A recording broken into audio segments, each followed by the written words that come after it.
तो दोस्तों, लगता है आप हमारे चैनल से जुड़ गए हैं। तो चलिए आज हम आपको एक और कहानी सुनाते हैं। ये एक खूबसूरत लड़की की कहानी है जिसने जिंदगी के हर मोड़ पर मुश्किलों का सामना किया है। कहानी शुरू होती है पोलिना नाम की एक लड़की से। पोलिना के पिता की बचपन में ही मौत हो जाती है। उसके बाद उसकी मां को कई तरह के नशे की लत लग जाती है। उनके घर में अजनबी मर्दों का आना जाना शुरू हो जाता है। पोलिना की मां पोलिना को भीख मांगने के लिए सड़क पर छोड़ देती थी। एक दिन उसकी मां को एक कार ने टक्कर मार दी, जिसकी वजह से उसकी मां इस दुनिया से चली गई। लेकिन स्कर नाम के एक आदमी ने पोलिना को अपनी गोद में ले लिया। स्कर एक बड़ा ड्रग डीलर था और वो काफी अमीर भी था, जिसकी वजह से पोलिना की जिंदगी आसान हो गई। उसे एक अच्छे स्कूल में भेजा गया। स्कर उससे बहुत प्यार करता था क्योंकि उसकी कोई संतान नहीं थी। इसलिए उसने पोलिना को अपनी बेटी बना लिया और उसे अपने पास रख लिया। अब इस कहानी में आता है एलेक्स। एलेक्स के बाल लंबे थे और वो पोलिना से कुछ ही साल बड़ा था। लेकिन वो एक नंबर का हत्यारा था और हर रात सभी लड़कियों को अपने घर बुलाता और उन्हें अपने प्यार में फंसाता था। आज वो स्कर के घर आया और पोलिना के लिए एक गुड़िया तोहफे में लाया। पोलिना उसके व्यक्तित्व से इतनी प्रभावित हुई कि छोटी सी उम्र में ही उसे इस लड़के से प्यार हो गया। एलेक्स उससे हंसता बोलता भी था, जिससे लड़की की चाहत बढ़ती गई। लेकिन वो अभी बच्ची ही थी। एलेक्स भी उसी अपराधी गिरोह में काम करता था जिसमें पोलिना का सौतेला पिता काम करता था। वो एक चोर था और चोरी करना उसका काम था। एक दिन वो दोस्तों के साथ एक होटल में खाना खा रहा था कि उसे एक लड़की का फोन आया। वो फोन सुनने के लिए उठा और दूसरी मेज पर चला गया। वहां एक लड़के ने उसे गालियां दी। एलेक्स ये बर्दाश्त नहीं कर सका और उसने उसे गोली मार दी। उसका गिरोह उसे दूसरे देश जाने को कहता है। पोलिना ये सब सुनकर बहुत परेशान हो जाती है और एलेक्स 10 साल के लिए बाहर चला जाता है। दिन बीतते जाते हैं, साल महीनों में बदल जाते हैं, महीने दिनों में और दिन घंटों में। पोलिना उसका इंतजार करती रहती है। आखिरकार वो दिन बीत गया। एलेक्स 10 साल बाद वापस आ गया है। पोलिना बहुत खुश थी और होटल के बाहर उसका इंतजार कर रही थी।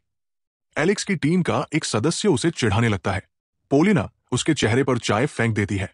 थोड़ी देर बाद एलेक्स बाहर आता है और पोलिना को देखता है कि अब वो लंबे बालों वाली एक खूबसूरत और लंबी लड़की बन गई है। एलेक्स उसे देखकर हैरान रह जाता है। वे दोनों एक दूसरे से प्यार करने लगते हैं। वे हर दिन कई घंटे साथ बिताते हैं, इस हद तक कि एलेक्स अब उसकी हर हरकत का दीवाना हो गया है। वो उसे घर से लेने और छोड़ने जाता है। वो हमेशा उसके खूबसूरत होठों से चिपका रहता है। पोलिना भी पल भर में एक वस्तु बन गई। एक दिन वो उसके घर जाता है और उससे प्यार करने लगता है। पोलिना के पिता ये सब देख लेते हैं। एलेक्स का इस समय तक क्रूर तरीके से बलात्कार हो चुका होता है और वो अपने पिता से उसके साथ संबंध बनाने के लिए कहता है। वो एक कंटेनर में 10 मिलियन पाउंड की तस्करी करता है। वो तस्करी का सामान अपने दोस्तों को देता है, लेकिन उसका एक दोस्त ईर्ष्या करता है क्योंकि एलेक्स की पत्नी ने उसका अपमान किया था। वो तस्करी का सारा सामान गायब कर देता है और सारा दोष उस पर डाल देता है। उसके बाद पुलिस उसके घर पर छापा मारती है। जब पुलिस एलेक्स को थाने ले जाती है तो एलेक्स और पोलिना सो रहे होते हैं। स्कर उसके घर आता है और उसकी बेटी को दिलासा देता है कि चिंता मत करो, हम उसे रिहा कर देंगे। 2 दिन बाद एलेक्स जेल से वापस आता है। वो स्कर से मिलता है। उसके बाद वो अपनी नाराज पत्नी को स्वीकार करता है। सभी तस्कर उससे नाराज होते हैं और उसे एक बैठक में बुलाते हैं। एलेक्स उनके सामने अपनी बेगुनाही का स्पष्टीकरण देता है, लेकिन वे उसकी बात पर विश्वास नहीं करते हैं। अंत में वे एलेक्स को मार देते हैं और उसका शव एक नाले में फेंक देते हैं। इस तरह कहानी समाप्त होती है।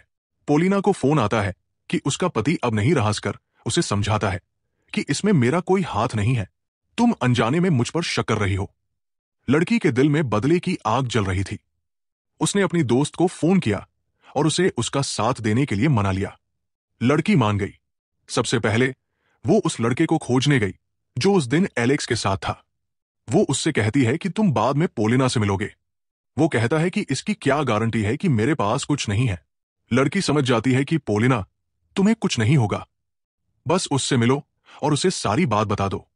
ये कहकर लड़की चली जाती है। उसके बाद पोलिना एक होटल में जाती है जहां वो आदमी जिसे पोलिना ने बेइज्जत किया है उसके साथ छेड़खानी करने लगता है। पोलिना अपने पति से बदला लेने के लिए उससे मिलने के लिए तैयार हो जाती है। उसके बाद उसके पति का साथी उससे मिलने के लिए पोलिना के घर आता है। सबसे पहले वो लड़के के घर जाती है।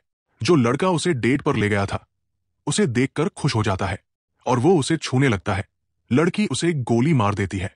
उसके बाद लड़की एक अन्य तस्कर के घर जाती है, जहां वो उसकी मेज के नीचे बम रख देती है। बम फटने से पिता और पुत्र भी मर जाते हैं।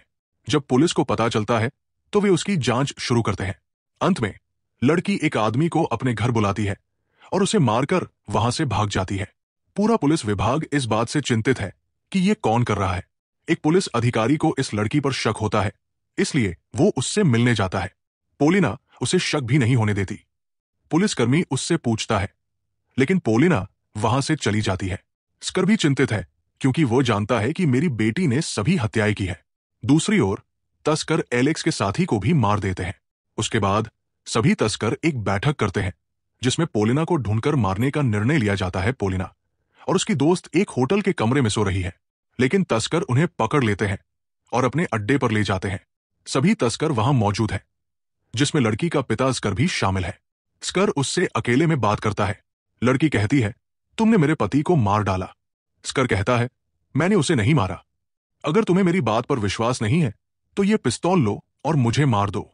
लड़की उसे मार सकती है, लेकिन पुलिस आती है और पहले स्कर को गोली मारती है और सबको मार देती है। अधिकारी पोलिना से पूरी कहानी सुनता है।